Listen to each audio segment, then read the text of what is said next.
Hi.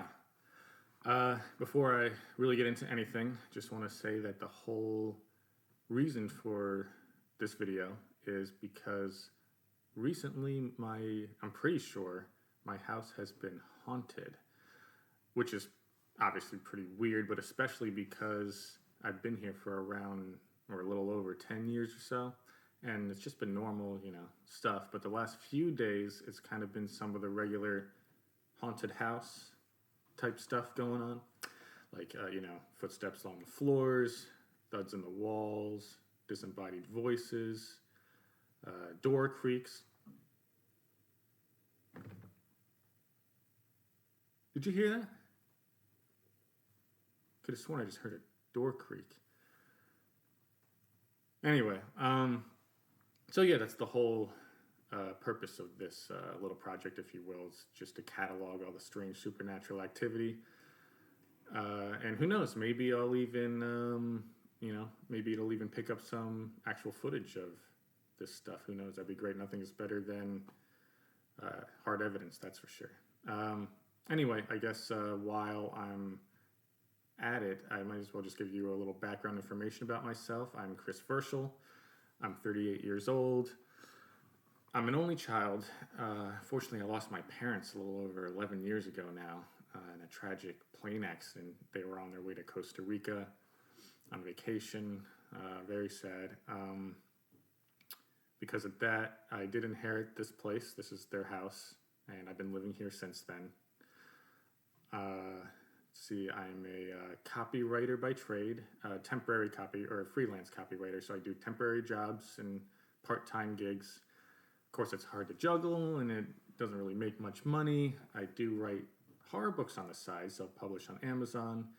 I mean, they don't really make that much money either, which is typical of, books, obviously. So I really just kind of eke out a living here, which is fine, but, you got to do what you got to do. But yeah, it's kind of because of those things and the fact I'm naturally introverted that I don't really have any friends, I guess you could say.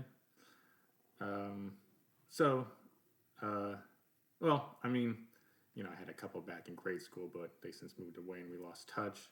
I had an old college buddy who fortunately committed suicide a year ago. He had a lucrative bank job that he lost, and his wife wanted a divorce, and I guess it was just too much for him to handle. It shocked me. I didn't think that would happen. But yeah, I mean, because of that, it's kind of, to be honest, another reason why I wanted to do this video is just because I'm kind of lonely, and just hearing myself talk and the sound of my voice is actually kind of making me less lonely. I can already feel it, which is good. I do have a therapist named Betty. I've been seeing her regularly. I tell her everything. But she's, obviously technically not a friend, though she is very nice, which is good. I don't know if this really counts, but I might as well mention I did have an imaginary childhood friend, I think back in elementary school. And I don't even really remember much about it, only from what my parents have told me. But apparently this guy's name was Burt. He was a middle-aged man, and he would appear in my room in the middle of the night wearing some kind of creepy white mask or something.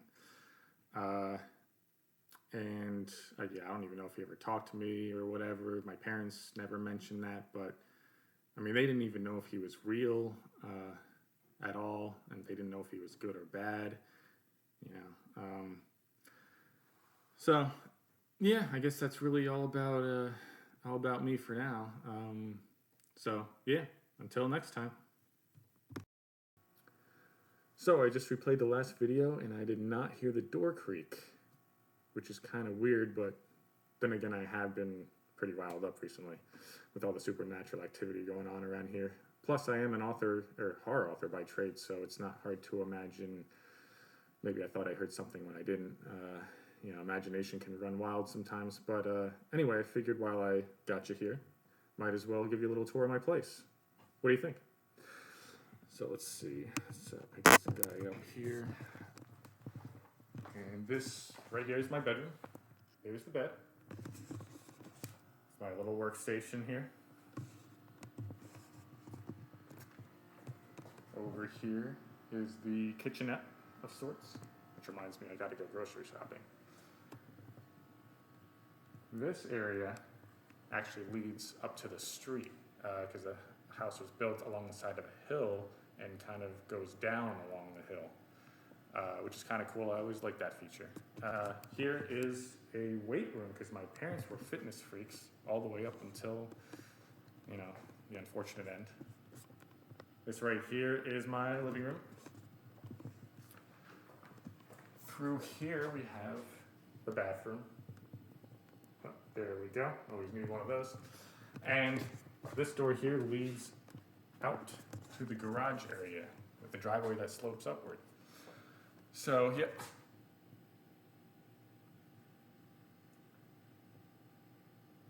Did you hear that? Could have sworn I just heard a disembodied voice. And it said what sounded like a Latin word, ipsum. Does that sound right? Do you know what ipsum means? It's really weird. Definitely gonna have to look up that one. I got a new job now, I guess. So I will check that out and get right back to you.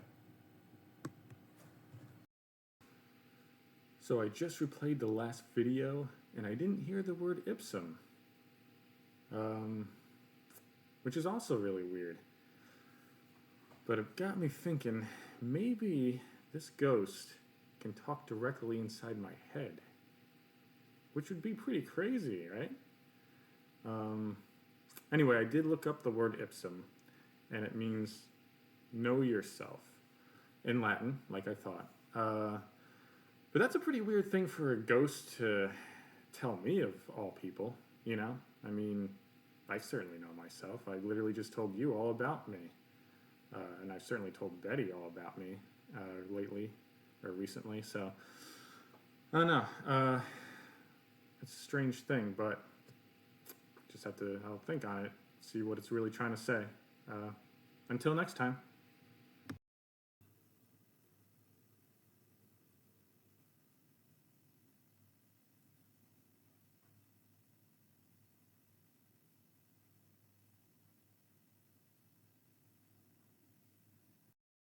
Well, it's been a couple days now since the last video, and I'm about to go out jogging actually, but just wanted to report that there's been no supernatural activity.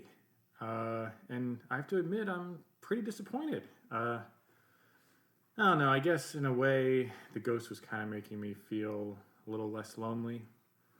But now I have you, right? So, what should I call you? I feel like you should have a name. I'll have to think of one while I'm out jogging, but anyway, until next time. Well, I couldn't think of a name for you. It's hard because you don't really have a sex and you're basically a hunk of plastic. No offense or anything. I spoke with Betty about it, and she doesn't think you should have a name at all.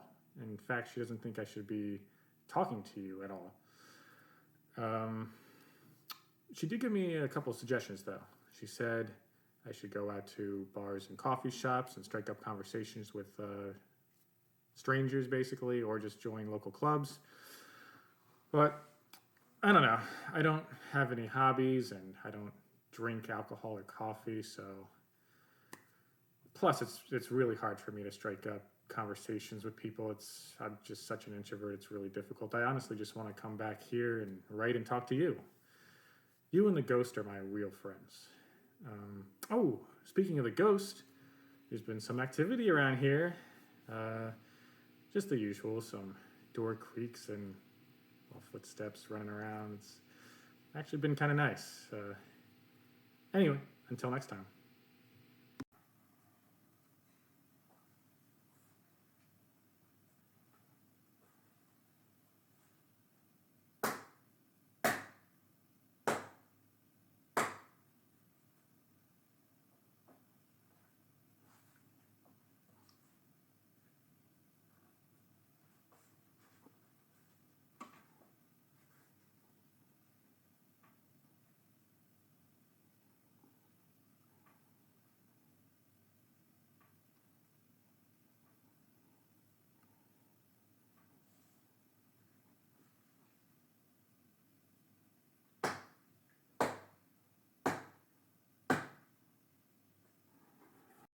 You won't believe it, but I saw him. I saw Burt, my imaginary childhood friend, last night.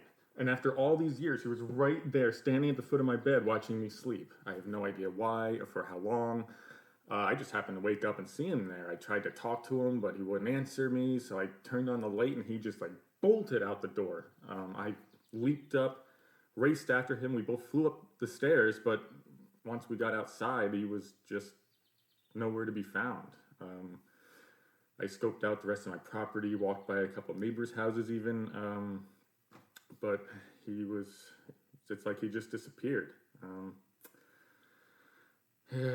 So weird, right? And so amazing. Just wish I could relive it, you know? But hey, I can't believe I have another friend. That makes 3 friends total for me right now, which is really amazing. Anyway, until next time. So I spoke with Betty about my Burt sighting, and she was extremely alarmed. She said I should call the police and get all my locks changed immediately since, potentially there could be a strange man or stranger prowling around my house or even my property. She said whoever it is could even be accounting for the strange supernatural activity that's been going on around here. But, I was thinking about it, and I don't really think that's the case. I mean, when I tried to speak with Burt, he never answered me. Whereas the ghost speaks to me all the time. Even if the camera doesn't always actually pick it up. So I'm thinking I still have 3 friends. 4 if you actually count Betty. So, not too bad, not too bad. Anyway, until next time. Well, I have to be totally honest with you. You see, there is no Burt. Well, I did have an imaginary friend named Burt back in the day, but the Burt you've been experiencing via this film, he is not real, including the creepy guy wearing a mask coming right up to the camera. That was basically me, creepy guy wearing a mask coming up to the camera.